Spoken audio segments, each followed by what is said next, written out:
Akkamitti gaa'ela gooftaan eebbise. Maal akkamitti gaa'ela gooftaan eebbise. Maal akkamitti gaa'ela Yesuus eebbise. Maal akkamitti gaa'ela Yesuus eebbise. Maal akkamitti gaa'ela gooftaan eebbise. Maal akkamitti gaa'ela gooftaan eebbise.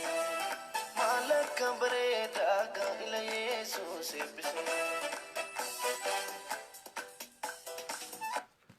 Galanni Waaqayyoof haa ta'u. Seera uumamaa boqonnaa 2 lakkoofsa 18 kaasee sagalee Waaqayyoo jiru irratti dubbadha. Gaa'ela keenyatti akkamitti gammannee jiraachuu dandeenya yookaan gaa'ela keenya keessatti akkamitti gammachuu qabaanna kan jedhu irratti irra dubbadha.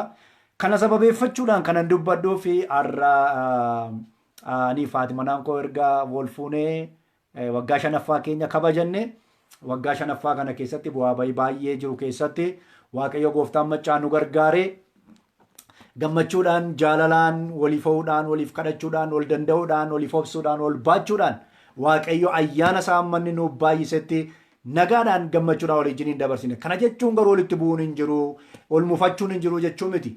Waaqayyo keessatti eegamuudhaan yaada Waaqayyoo keessa jiraachuudhaan hafuura Waaqayyootiin sammuu ofii of moosisanii gaafa jiraatan yeroo walitti bu'an iyyuu waan gaariitu uumama malee jaalalatu dabala malee adda ba'uun jeequmsiin uumamu kan jedhu kaasuu barbaadetanii Waaqayyoof galanni haa ta'u. Karaa dheeraa irra dabarre waggaa 5 xiqqoo miti.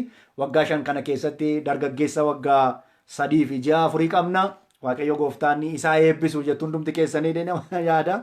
Egaa waa'ee barumsa koo har'aatti waa'ee gaa'elaa ofii keessatti akkamitti gammannee jiraanna isa jedhutti otoo hin darbin dura gaa'elli gennatas gaa'elli si'ooliidhas ትዳር ሲኦልም ነው ትዳር ገነትም ነው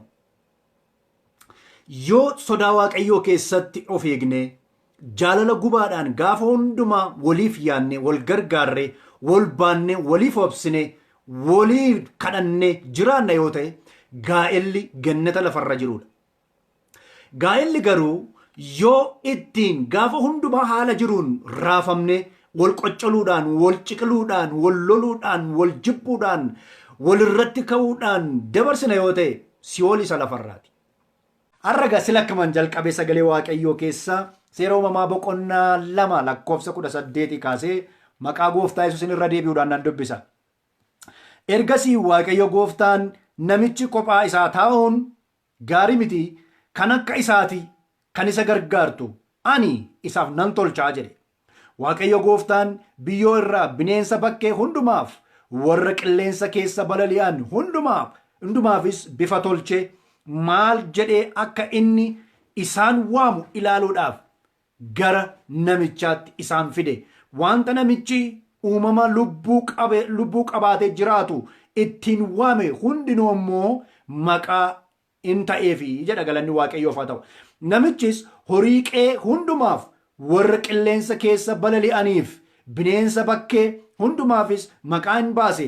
Namichaaf garuu kan akka isaati kan isa gargaartu hin argamne.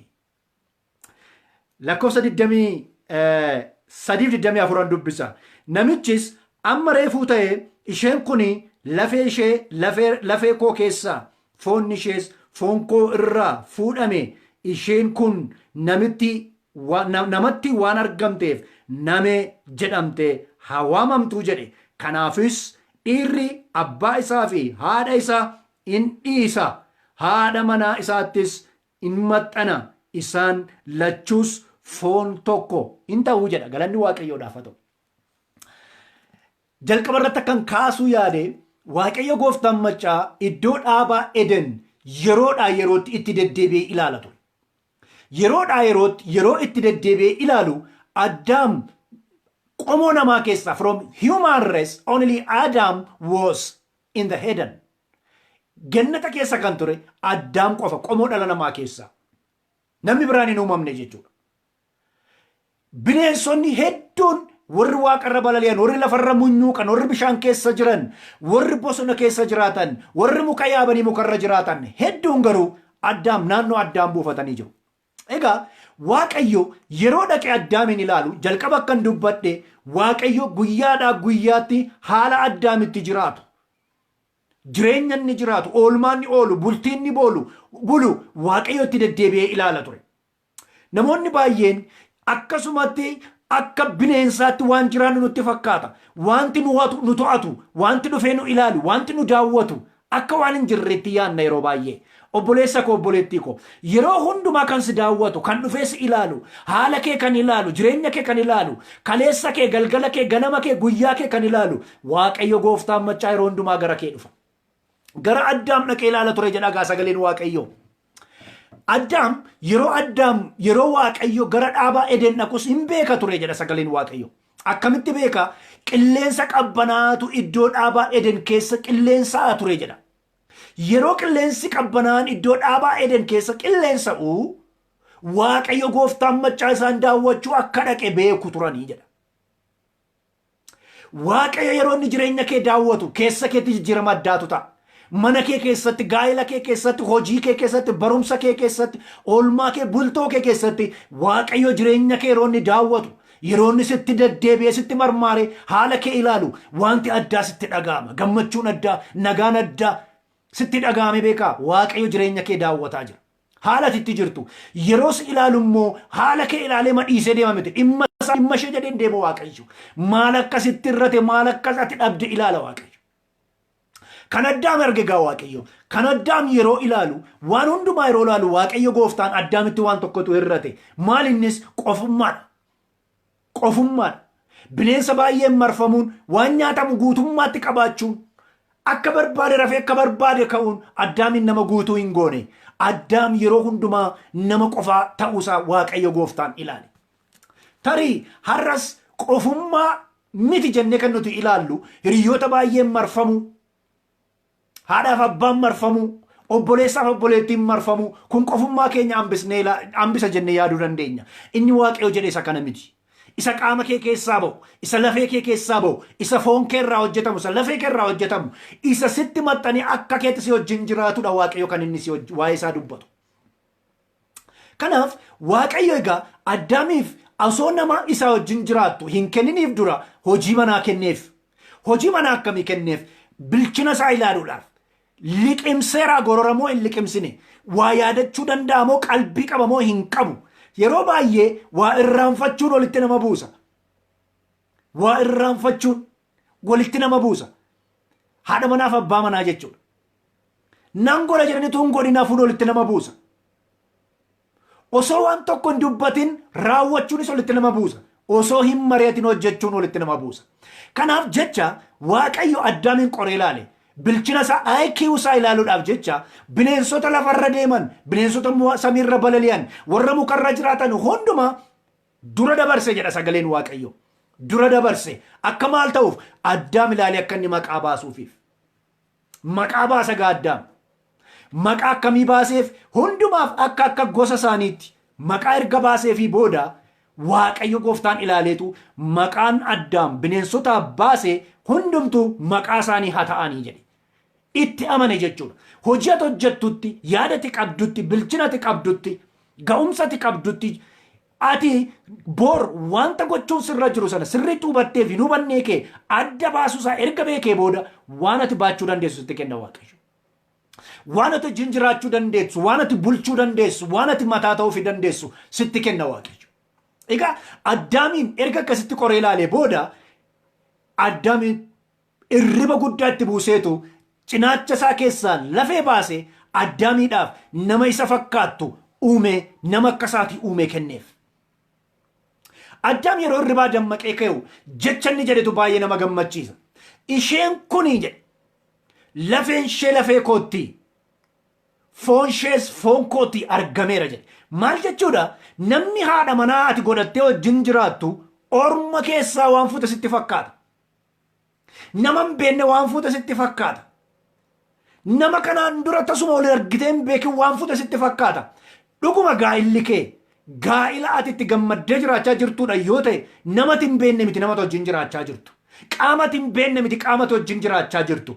Lafees keessaa ba'e foon sirraa fuudhameen akkana jedhe Addaam lafeen ishee lafee koo keessaa ba'e foon ishees foon korraa fuudhame namarraa argamteetti waan ta'eef namee jedhamti jedhe. Galanni Waaqayyoof haa ta'u. Haati manaa si wajjin jiraattu. Obboleettiin kee haadha manaatu godhattee wajjin jiraattu. Horma keessaa fuute sitti hin fakkaatin. Si keessaa baate qaama keeti. Akka qaama keetiitti yaaduu danda'u sirra jiraata. Kanaaf jedhe egaa lakkoofsa 24 irraa haadha isaaf abbaasaa ni dhiisa jedhe. Haadha manaa isaattis ni maxxana jedhe. Isaan lama miti maal ta'u malee jedhe qaama tokko foon tokko ta'u jedhe Waaqayyo. Silumayyuu maalirraa fuudhamanii? Qaama tokko irraa fuudhamanii. Akkas jechuudha hiikni isaa. Lafee si keessaa fuudhametu foon sirraa fuudhametu. Addaamtu jedhe foon korraa fuudhame kan jedhe Addaamidha. Waaqayyo garuu lafeedhuma fuudhee uume. Addaam akka jedhetti garuu foon ishee foon korraa, lafeen ishee lafee korraa fuudhameera waan ta'eef isheen kun namarraa waan argamteefi jedhe namee jedhamti jedhe. Maal jechuudha karaa biraa? Naman hin beenne miti. Qaaman hin beenne miti. Foon ishee kan kooti, lafeen ishees kan kooti. Maal jechuudha hiikni isaa? Kana yoon rukute akka waan an of rukuteeti, yoon miidhe akka waan an of miidheeti, yoon rakkise akka waan an of rakkiseeti, yoon jibbe akka waan an of jibbeeti, yoon ari'adhe yoo akka waan an of ari'adheeti jechuudha. Hiika isaa sirriitti adda baasan dhaggeeffadha. Yoon dhiise akka waan an of dhiiseeti, yoon abaare akka waan an of abaareeti, yoon tuffadhe akka waan an of tuffadheeti jechuudha. Warri haadha manaa keessan tuffattan, warri haadha manaa keessan gadi ilaaltan, ofii keessan tuffattan, ofii keessan gadi ilaaltan. Addaam irraa baraa. Addaam nama isa jalqabaa, nama waan beeku jennee akka saayinsii biyya lafaa, filosoofiin biyya lafaa dubbatutti namoonni durii qaroomoo miti jedhu. Addaam garuu akkana jedhe, lafeen ishee lafee kootti, foon ishees foon kootti, fuudhameera waan ta'eef ishiin namee jedhamtee waamamti jedhe. Maal jechuudha? Ani ishee tuffachuu hin danda'u, sababni isaa isheen ana. Ani ishee jibbuu hin danda'u, sababni isaa isheen ana. Ari'achuu hin danda'u, of ari'achuu waan hin dandeenyeef. Dhiisuu hin danda'u, of dhiisuu waan hin dandeenyeef. Yeroo ishee dhukkubu na dhukkuba, yeroo ishee beeloftu nan beela, yeroo isheen rakkattu nan rakkadha, yeroo isheen dheebottu nan dheebodha jechuudha hiikni isaa. Kanaaf jedhe egaa Waaqayyo Gooftaan yeroo afaan isaatiin dubbate isaan jedhe foon tokko jedhe Waaqayyo. Foon tokko eenyuyyuu muree gargar baasuu kan hin dandeenye. Qaama eenyuyyuu addaan baasee lubbuudhaan jiraachisuu hin danda'u jechuudha. Qaama waan ta'eef gaa'ela kee akka qaamaatti ilaaluu danda'u sirra jiraata. Yesuus Kiristoos sagaleen Waaqayyoo yeroo dubbatu akkana jedha. Akkuma Yesuus Kiristoos mataa waldaa kiristiyaanaa ta'ee jedha. Abbaan manaa ammoo mataa haadha manaati jedha. Maal jechuudha? Mataa qaamatti adda baasanii jiraachuun hin danda'amu. Yeroo baay'ee namoonni maaliifiti jireenyi isaanii goolama yoo jettan adda baasanii wal ilaalu. Akka qaama lamaatti wal ilaalu. Akka foon adda addaatti kaleessa ol barreem, kaleessa ol argineem yoo deemte yoo jedhu, yoo galte yoo badde yoo kaleessa ol argine, kaleessa ol itti dhufne. Obboleesso, isa si keessaa beetu sitti deebi'e. Isa si keessaa fuudhametu sitti deebi'e malee kaleessoo miti. Kaleessoon ilaalcha keeti, kaleessoon yaada keeti. Galanni Waaqayyoodhaaf haa ta'u. Kaleessoon ilaalcha keenya, kaleessoon yaada keenya, kaleessoon akkaataa nuti itti walii keenya safarree ilaalleedha. Malee akka Addaam jedhetti nama namarraa argame, qaama qaamarraa argame, foon irraa uumame, lafee irraa uumame, eenyuyyuu ofirraa adda baasee of jiraachisuus nama sanas jiraachisuu kan hin dandeenye jechuudha. Egaa dubbiin Waaqayyoo haala kanaan yeroo nu gorsu akkan jalqaba jedhe Waaqayyo Addaamiif atuu Hewaaniin uume tolchee hin kennin dura waan akkamii kennuufi barbaade Waaqayyo Hewaaniidhaaf. Warri hin fuudhin sirriitti na dhaggeeffadha. Inni jalqaba Waaqayyo Addaamiif haadha manaa kennuun kan isa barbaachiseef qofummaansaa jireenya Addaam waan miidheedhaaf.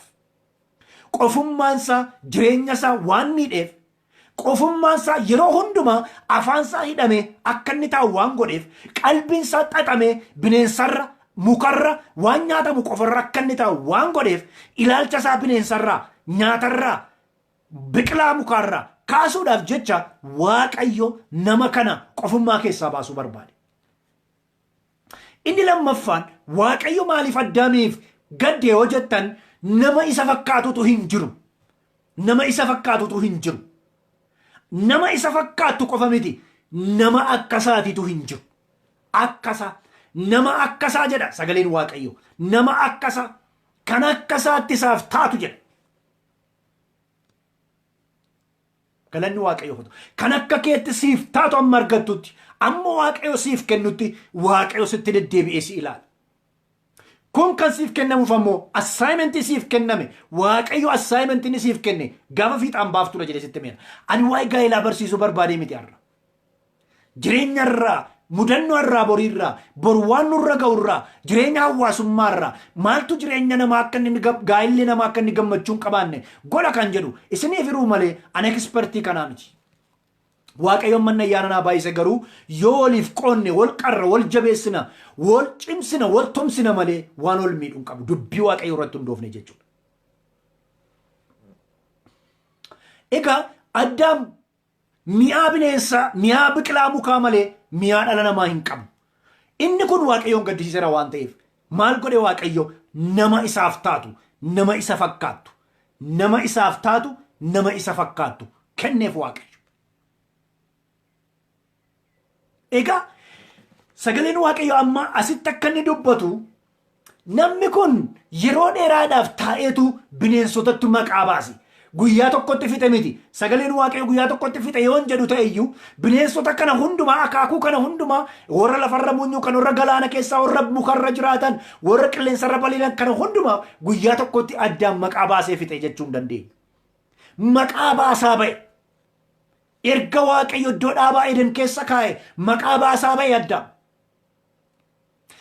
Garuu jedha sagaleen waaqayyo erga bineensota maqaa baasee fixe bineensa qe'ee bakkeetti erga maqaa baasee fixe nama isaaf ta'u garuu jedha sagaleen waaqayyo hin qabu ture jedha galanni waaqayyoof haa ta'u.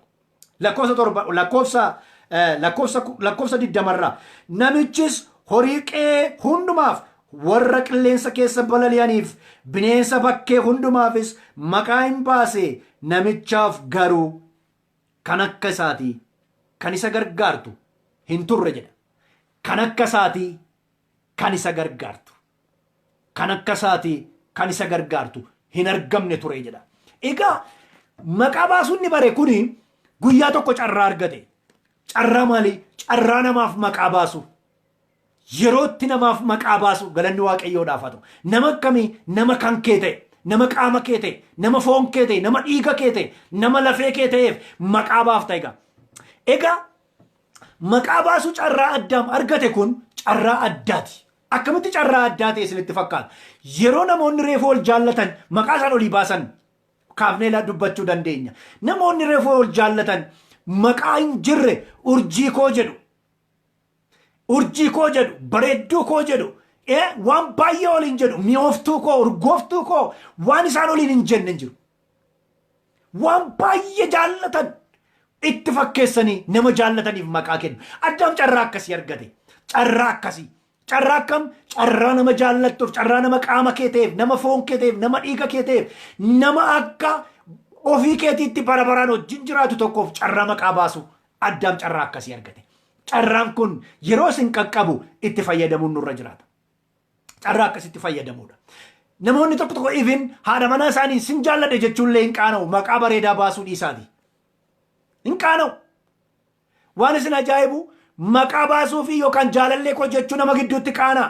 Qullaa walii garuu hin qaanaan. Qullaa walii ilaaluu hin qaanaan. Maqaa walii baasuu sin jaalladhe ittiin jechuu nama gidduu taa'anii haadha manaa isaanii hammachuu yookaas dhungachuu yookaan maqaatti baasuu baay'ee qaana'u. Kun sirrii miti.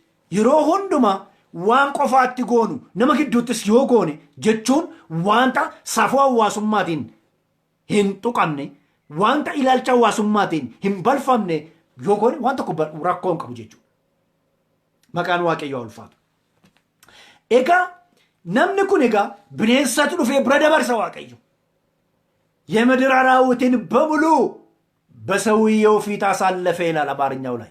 ዱረ ደበርሴ ጀዳ ዱረ ደበርሴ ገለኒ waaqayyoof haa ta'u maal egaa horma kan hin taane qaama inni hin beekne miti jechuudha. Horma kan hin taane yookaan qaama inni hin beekne miti kan waaqayyo kenneef qaama inni beeku foon inni beeku lafee inni beeku waaqayyo addaamiidhaaf kenne. Egaa maqaa inni kenneef maqaa jaalalaa maqaa miidhaginaa ofii isaatti nama waaqayyo waan ittiin jedheef Addaam immoo nama ittiin jedheen akka of jaallatutti nama akka isaatii waan jedhameef ofii nama waan ta'eef nama dubartiidhaan immoo name yookaas namitti jedhee maqaa baaseef galanni waaqayyoodhaaf haa ta'u. Egaa namichi kun sagalee waaqayyoo irratti akka ilaallu kana booda bineensa wajjin fiiguu miti hojiinsaa. Kana booda bineensa lakkaa'u miti hojiinsaa. Bineensa maqaa baasuu miti hojiinsaa. Maqaa bareedaa nama bareedduu of biratti waan argeef ishee maqaa bareedaa sanaan waamaa jireenyi isaa gammachuudhaaf nama ho'a qabuu fi wajjin jiraachuu jalqabe jechuudha namni kun. Egaa sagaleen waaqayyoo isaan qaama tokko ta'u yeroo jedhu maal jechuudha? Qaama tokko ta'u yeroo jedhu maal jechuudha? Isa kana irratti dubbachuu barbaada. Qaama tokko ta'u inni jedhu jalqaba kan kaasuu yaale yaadaan, ilaalchaan, fedhiidhaan, waan hojjetaniin, waan godhaniin, marabbaa ijaaraniin, jaalala ijaaraniin, tokkummaa ijaaraniin, waliin ta'uudhaan, waliin mari'achuudhaan, wal gorsuudhaan, wal qajeelchuudhaan, wal sirreessuudhaan, harka wal qabachuudhaan hamma dhumaatti walii wajjiniin adeemu jechuudha. Qaama tokko ta'u jechuudha. Kana hiiknisa waan hundumaa waliin godhu jechuudha. Waan hundumaa waliin mari'atu jechuudha. Waan hundumaa waliin hojjennoo qabatu jechuudha. Kana jechuun egaa fedhiin ishee fedhii isaati jechuu miti. Kaayyoon ishee kaayyoo isaati jechuu miti. Ilaalcha adda addaa qabaachuu danda'u. Ilaalchi isaanii garuu wal simuu danda'utu irra jiraata. Kaayyoo adda addaa qabaachuu danda'u. Gara gaa'elaatti yeroo dhufu kaayyoon isaanii garuu wal simuu danda'utu irra jiraata. Karaa adda addaa irra ba'uun irra hin jiraatu jechuudha. Inni tokko achi deeme inni tokko as deemuun irra hin jiraatu jechuudha. Qaama tokko ta'u jechuudha. Inni lammaffaan haadha isaas abbaa isaas inni isa jedhudha. Haadha isaas abbaa isaas inni isa inni jedhu maal jechuudha? Isa sila Addaamiidhaan jedhee dhagaa waaqayyo namni kun of danda'amoo of hin danda'u bilchaateera moo ga'eera moo hin geenye isa jedhu adda baasee beekuudhaaf isa waaqayyo assaayimentii kenneefidha. Maal egaa yeroo haadhaaf abbaa wajjin jiraannu waan hundumaa bulchina isaanii jala of galchinee jiraanna. Waan hundumaa isaanirraa eegganna. Karaa isaan nu deemsisan irra deemna. Fedhii isaan nu jiraachisaniin jiraanna. Waan isaan nuuf kennan nyaanna. Waan isaan nuuf kennan uffanna. Waan isaan nutti agarsiisan ilaalla. Akka fedha isaaniitti sa'aatii isaan bahi gali jedhanitti baanee galla. Waan isaan barbaadaniin ala maqaa isaanii waan tuqsiisu tokko iyyuu hin goonu jechuudha. Yeroo mana haadhaaf abbaa ofii jiraannu. Haatiif abbaa ofii jechuun haadha nu deesseef abbaa nu dhalchi qofa jechuu miti. Isaanii wajjin wal qabatanii warra jiran hundumaa jechuudha. Isaanii wajjin wal qabatanii warra jiran hundumaa yeroo jennu akaakaa akkoo ta'uu danda'a. Obboleessa obboleettii fira ta'uu danda'a. Isaan kanarraa yaada dhufu jechuudha. Yaada dhufu, dhiibbaa dhufu, jara kana guutummaatti dhiista jechuu miti. Fooniin dhiista jechuu miti. Abbummaa isaa, haadhummaa isaa, obboleettummaa isaa, firooma dhiista jechuu miti. Garuu dhiibbaa isaanirraa dhufu, ejjennoo isaanirraa dhufu, to'annaa isaanirraa dhufu, qajeelfama isaanirraa dhufu, guutummaa guutuutti maal godha jechuudha hin dhiifta jechuudha. Sababni isaa yeroo sanaatti qormaata darbitee ati nama ga'aadha. Nama ga'aa jechuun akkam nama of bulchuu danda'u, nama haadha manaa bulchuu danda'u, nama ijoollee bulchuu danda'u, nama jireenya isaa waloodhaan, marabbaadhaan, jaalalaan geggeessuu danda'u jechuudha. Namni akkasii leevelii kanarra namni ga'e fuudhuu danda'a. Leevelii kanarra ga'e namni fuudhe egaa dhiibbaa maatiirraa dhufu, firarraa dhufu, hiriyyaarraa dhufuuf dabarsee mirga isaa kennuu danda'u irra hin jiraatu jechuudha. Haadha isaas abbaa isaas inni isa inni jedhamu isa kana. Dhiibbaa dhufu dhiisa jechuudha. Cunqursaa dhufu dhiisa jechuudha.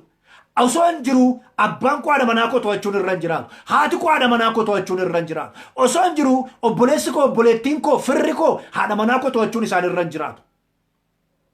Akkuma kana firoonni haadha manaa kooti abbaan ishee haati ishee osoo isheen jirtu waan ishee irraa eegamu bakka ishee bu'anii gochuun irra hin jiraatu.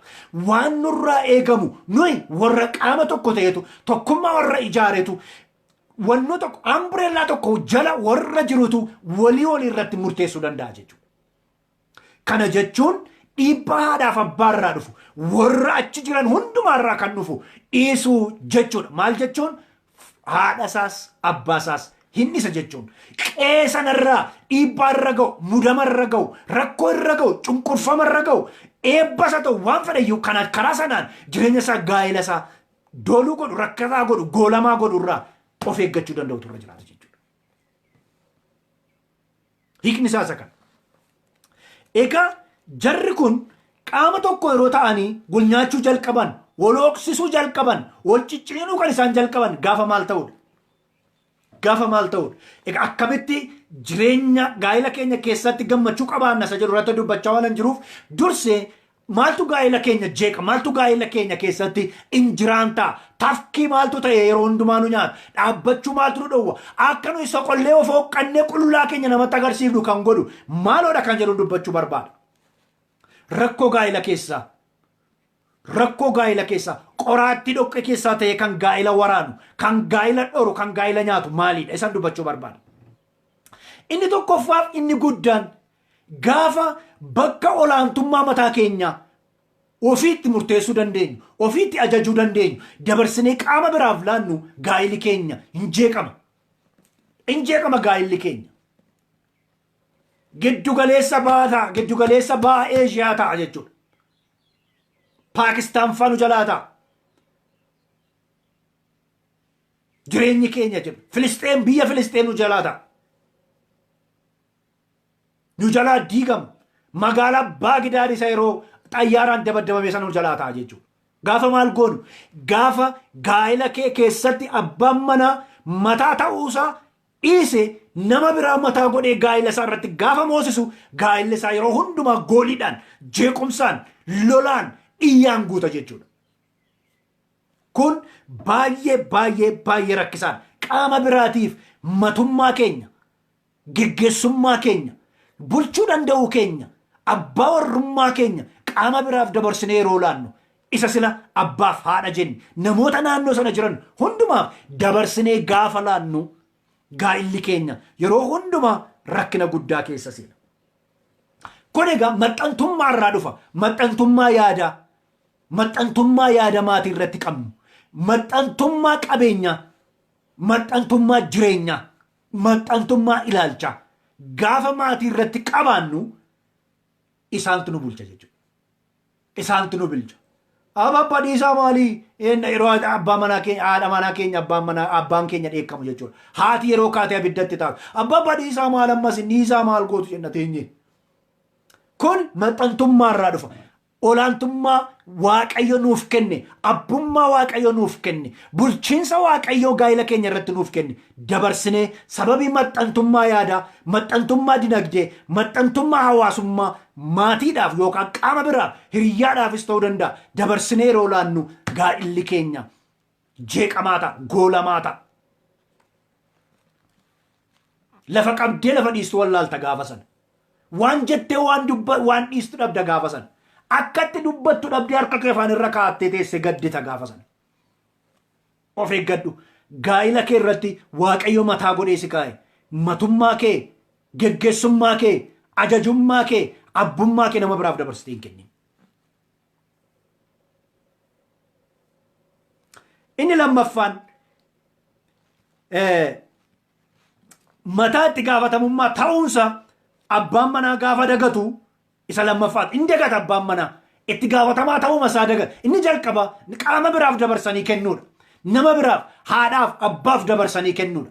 Dhukkubni guddaan gaafa haatiif abbaan yookaan obboloonni gaa'ela keessan keessa gaafa galan jireenyi keessan akkan jalqaba isiniin jedhe jireenya jeeqamaa ta'a.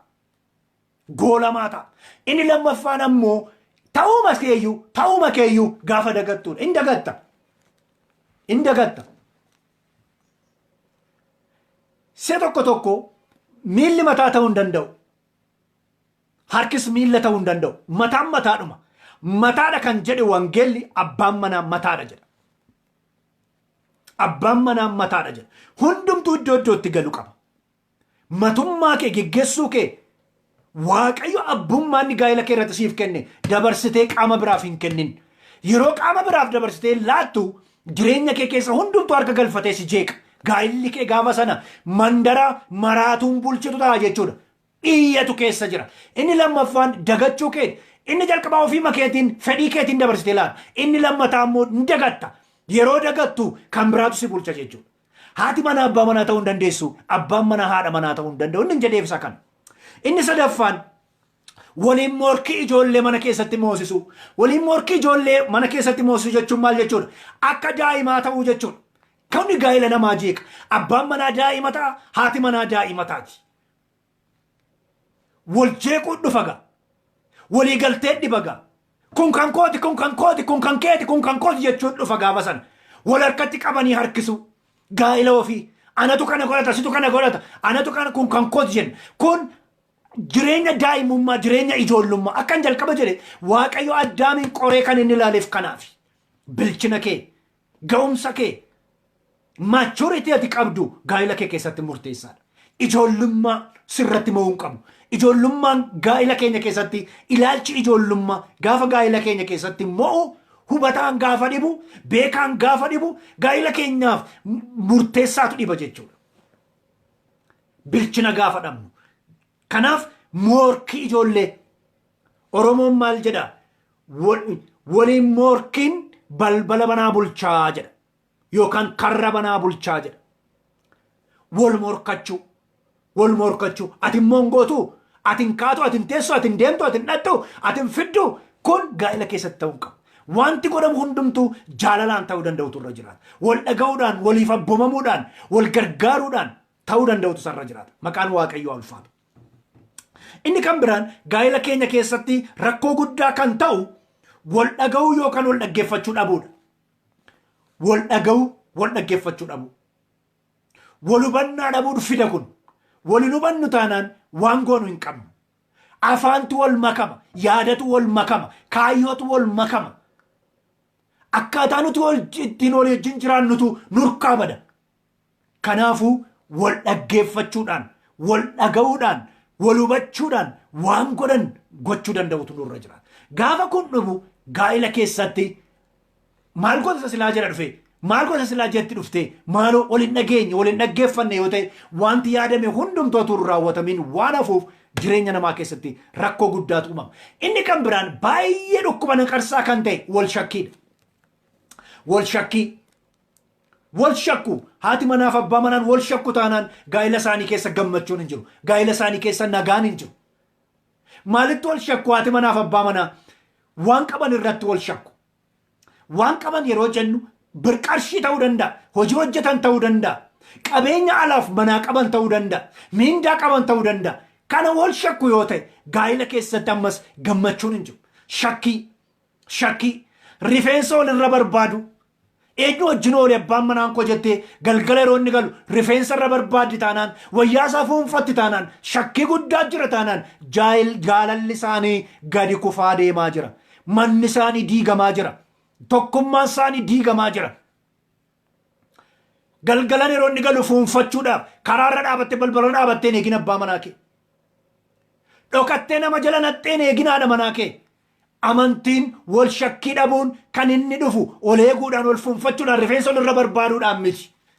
Jaalala dhugaa qabaachuudhaan, wal mari'achuudhaan, wal danda'uudhaan, wal baachuudhaan, waliif kadhachuudhaan yeroo hundumaa laphee ho'aa waliif qabaachuudhaan wanta waliin mari'atanii godhaniin jireenya walii sirreessaa gaafa deeman gammachuun nagaan gaa'ela namaa guuta malee nama wal jala kaanii wal eeguudhaan faana wal dhaanii wal hordofuudhaan funyaan walirra kaanii wal fuunfachuudhaan galgala wal shakkiidhaan borsaa walii sakatta'uudhaan gaa'ela keessatti gammachuun hin dhufu. Ammas irra deebi'een fayyadama. Abbaan manaa haadha manaasaa galgala yeroo rafan qullaa hin dhoffanne borsaasaa dhokfata. Achi garagalee qarshii baasee fuudhee itti kenna. Itti agarsiisu borsaasaa qullaasaa garuu hin dhoksu.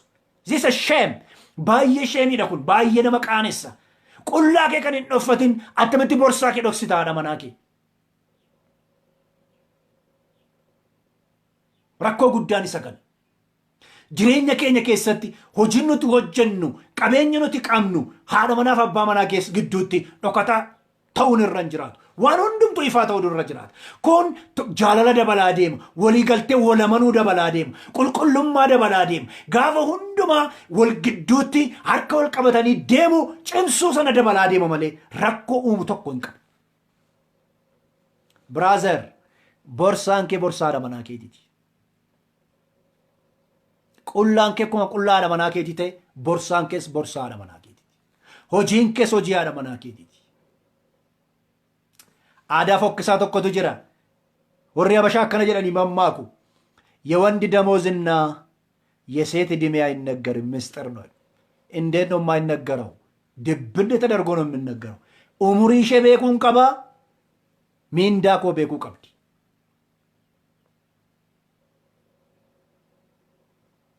አላኛ ተወቴ ኖክሲታ አላኛ ተወቴ ኖክሲታ ቀልቀለኬ ጉተቹዳፍ አላኛ ተወቴ ኖክሲታ ዱጉማ Alaa gaafa nyaattees nyaadheen galee jedhiiti galee himi iccitiin qabu kun dhoksaan qabu kun nyaatiin jechuu koo miti nyaadhu garuu nyaattee akka galte hin dhoksiin. Alaa nyaachuun birqiidha. Inni kan biraan rakkoo guddaa kan fidu maalidha? Iftoomina waa maraa dhabu iftoomina ግልጸኝነት iftoomina transparency iftoomina dhabuudha. Waan hundumaa iccitiidhaan goona. Waan hundumaa iccitiidhaan gochuun gaarii miti. Gowwummaa miti iftoominni. Iftoominni haadha manaa keef miti warra kaaniif iyyuu amanamummaa agarsiisuudhaaf barbaachisaadha. Iftoominni. Dafeen dubbadha.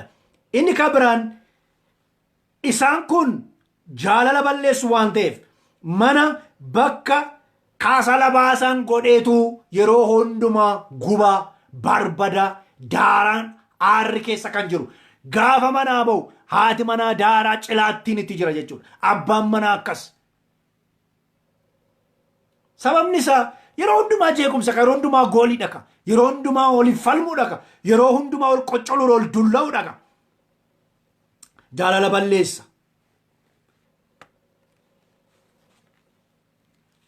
Waaqayyo nu haa gargaaru.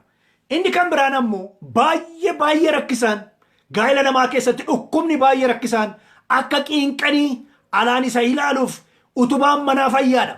Utubaan manaa alaan isa ilaaluuf fayyaadha. Keessa isaa garuu qiinqanii rimmi nyaattee fixxee asii ol baafteetu guyyaa tokko manicha fuutee jigsiti. Inni kun maaloo yoo jettan hamii oduu bakkeedhaa funaananii galu. Inni akkas godha isheen akkas gooti gaafa jedhan harkaa fuudhu oduu nama bakkeedhaa funaanuun gaa'ela namaa irratti rakkoo guddaa qaba. Oduun baay'ee rakkisaadha. Abbaan manaan kee akka godhaam akkas godhaam kana abaluuf kana godhe abaluuf qarshii ammasii kenne abaluuf jaalala akkasii qaba abaluun akkasitti gargaara jedhanii yeroo isheetti man isheen kana dhageesse ahaa jettee abidda uffattee abidda taate eeddi yoo ta'e galgala yeroo galu abbaan manaasa kana yeroo dhaga'u abidda buusa. Haati manaan kee akkas gooti nama dhoksitee nyaachifti kana jedhan yeroo bakkeedha yerootti man oduu abbaan manaa kana yoo dhaga'u kana dhagee xurumbaa fuufaa manatti gala yoo ta'e gaa'illi yeroo sana ammas bakka kasala baasan maal akka fakkaatu sinuu beektu. Gaa'illi akkana ta'a. Waaqayyo nu haa gargaaru. Oduurraa of eeggadhaa. Oduun gaa'ila namaa akka qiinqanii nyaatee fixa. Jireenya namaa akka qiinqanii nyaatee fixa. Bara namaa akka qiinqanii nyaatee fixa. Kanaaf yeroo hundumaa gammachuun hin jiru. Inni kan biraan egaa inni dhuma miiltoo ofii kan biraadhaan madaaluudha gaa'ila namaa keessatti rakkoo guddaa kan qabu. Miiltoo ofii haadha manaa namaa biraatiin madaalta yoo ta'e gaa'ila kee diigaa jirta ofii keetiin. Abbaa manaa namaa biraatiin madaalta yoo ta'e gaa'ila kee diigaa jirta. Warri faranjii akkana jedhu do not compare a sun with a moon jedhu. Haadha manaa namaatiin hin madaalin. Abbaa manaa namaa biraan hin madaalin. Dhiira bareedaa alaan argituun hin madaalin. Dubartii bareedduu alatti ilaaltuun haadha manaa kee hin madaalin. Madaaluu gaafa jalqabnu gaa'ila keenyatti gammachuu dhabna.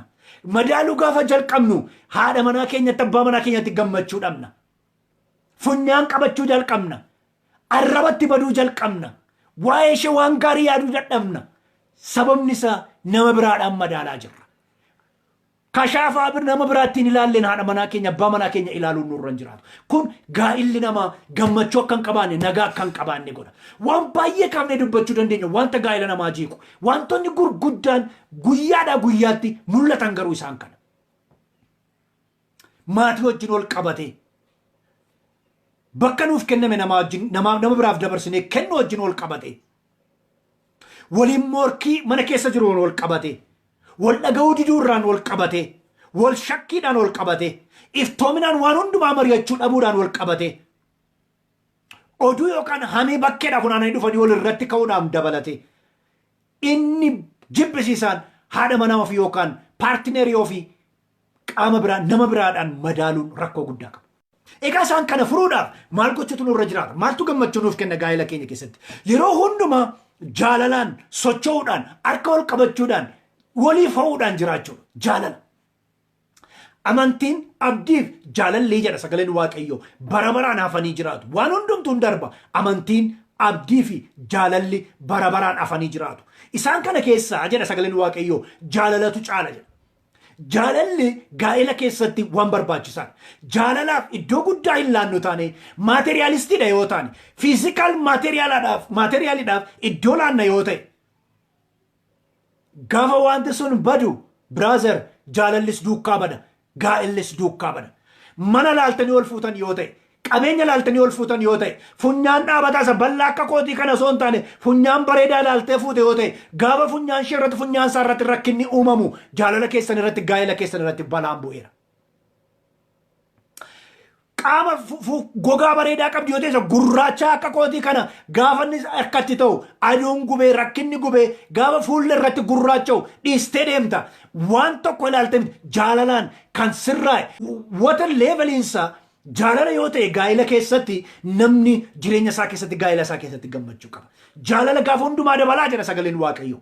Dabalaa deema maaloo jaalala. Gaarummaa, tokkummaa, waliif ho'uu, wal jaallachuu dabalaa deemaa jedha sagaleen Waaqayyoo. Jaalalli keenya dabalaa deemuu danda'utu irra jiraata. Jaalalli bara baraan hafee jiraata waan ta'eef gaa'ela keessatti wanti isin ittiin gaa'elatti galtan ulaagaan inni guddaan jaalala ta'uu qabu. Gaa'ela jaalalli keessan jirre gammachuun qabu, nagaan qabu, firiin qabu, jaalalli gaa'ela jaalalli keessan jirre. Waaqayyoon waa gargaaru. Egaa gaa'ela keenya keessatti gammachuu guutuu qabaachuudhaaf inni lammaffaan hiriyyaa yookaan hiriyyaa garaa ofii qullaa ofii hin dhoksine godhannee haadha manaa keenya yookaan abbaa manaa keenya paartinerii keenya godhannee wajjin jiraachuu danda'u nurra jiraata. Jalqaba dubbadheera qullaa keenya hin dhoksinu borsaa keenya hin dhoksina.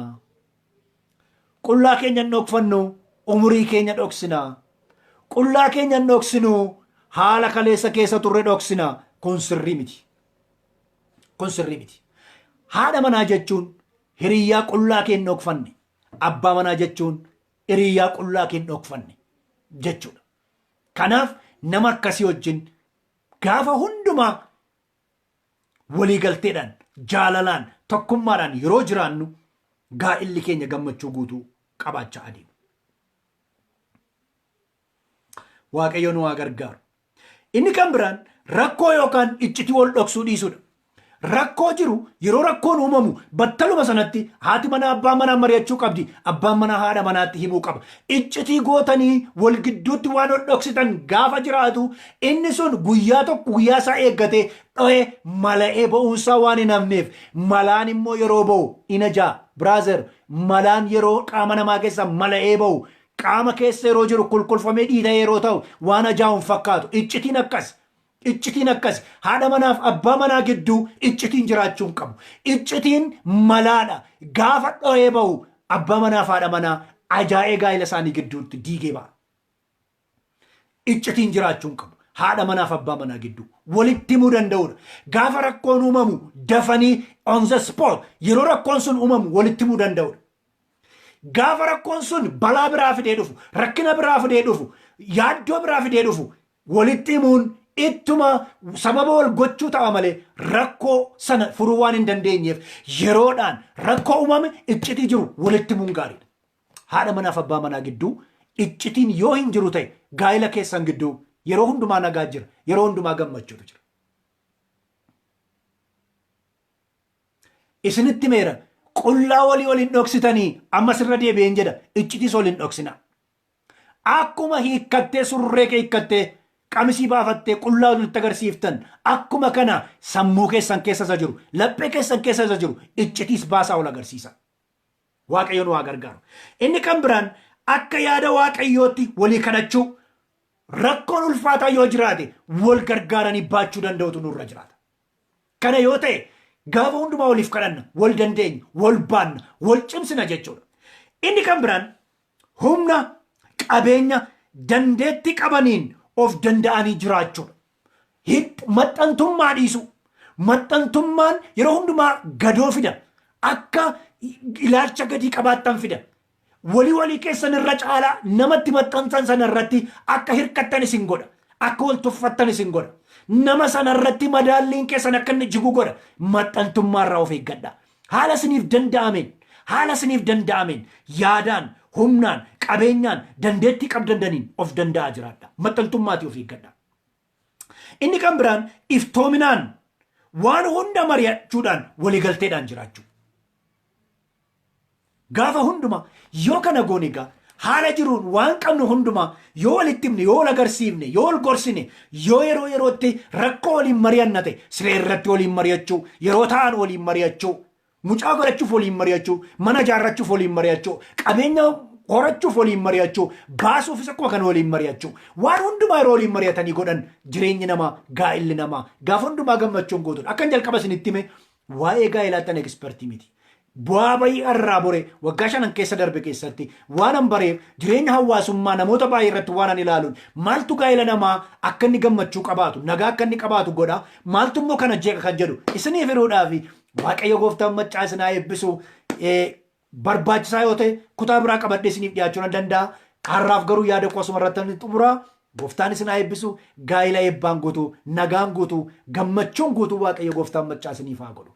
Akkuma yeroo hundumaa jedhu harka keenya saamunaan dhiqachuudhaan vaayirasiitti walaba haa goonu. Qalbii jijjiirrachuudhaan laphee keenya cubbuutti walaba goonu. Yaada gaarii qabaadhaa, wal jaalladhaa, waliif kadhadhaa, wal baadhaa. Waaqayyo gooftaan bakka jirtanitti isinaa eebbisu. Shalom.